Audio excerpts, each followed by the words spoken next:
thing the guy was alleged to be saying, first I said that my father will help to write a letter or whatever, but you know Nigeria being very corrupt, we may need 10 million naira. He didn't say he was going to give me 10 million naira. In the so-called private discussion with somebody, it was somebody else who now decided to interpret the recording by now saying, oh, I'm disappointed that Falana can take 10 million naira to write a letter of pardon. Oh, I used to have respect for him. You know, so it was totally uncalled for. And if you now say, I'm your uncle, as we are being told now, why did you not put a court through? This is the allegation flying around. Is it true? The only disturbing area in this scenario is the threat to me and one of my two daughters. Some of these guys, who I believe are mentally deranged, have dared me. If you like, if you go to court, we shall burn your office. They have also sent messages to one of my daughters that if your father goes to court, we shall kill you. I beg your pardon, in this country. I just laughed and I asked my girl, don't worry, I will take it up. I've already taken that up. Because we must also let these guys know where we are coming from. We fought against some of the most murderous military regimes in Africa.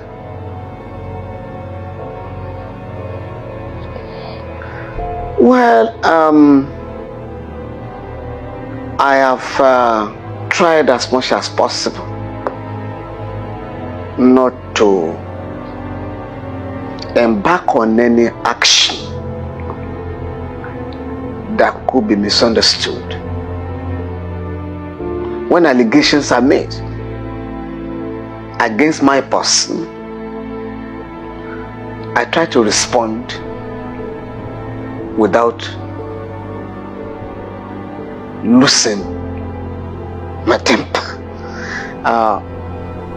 In this particular instance, I was provoked, highly provoked, but I can always control my emotion.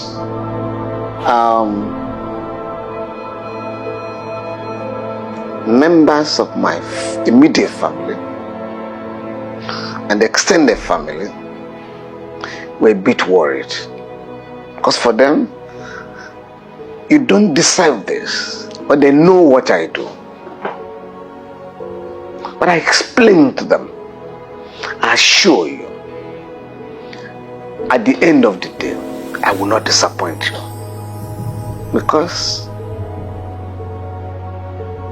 in fact, I think I was telling my wife that all these allegations are, in the words of Shakespeare, a tale told by an idiot, full of sand and fury, signifying nothing.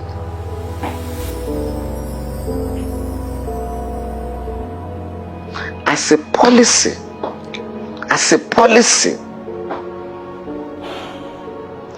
we do not collect fees to write letters for pardon. It's not part of our system, because we do not profit from the misfortune of other people or the tragedy of people. No. And it doesn't cost us anything. Once we identify a case of mistrial, a case of injustice, or a case of subversion of the judicial system, we intervene. We do our homework, carry out our research, and write letters. In the last 42 years of my legal practice, I have never ever demanded for a kobo to write a letter of pardon for anybody. And my work in this area is not limited to Nigeria. So we have never ever collected a dime on kobo from all the beneficiaries of the pardon that we applied for. Now let me ask you, for that reason, the allegation is totally uncalled for, totally uncalled for, totally unwarranted. how about the allegation that your son, Falls, is standing as a front for you, sir? How do you respond to that? Well, you know, these guys don't know me. They also don't know my son, even though it's of their generation. He stands out for principle.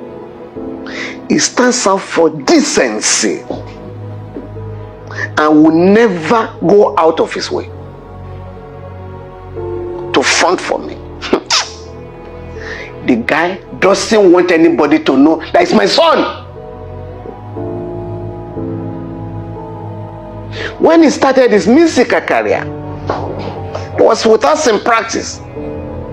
He left, he abandoned practice, legal practice. He was doing fantastically well. So he said, Dad, I'm no longer going to practice law. I'm going to entertainment world. When he started, he was invited, I think, by the NTA for an interview. Right? And he was introduced as Falana Falls. So when he came back home, he was still living with us then. His mother asked him, why are you going about calling yourself Falana Falls? He said, what should I call myself? Falana. So that the name can open doors for you. He said, Mom, I don't want anybody's name to open doors for me. I want to open my own doors.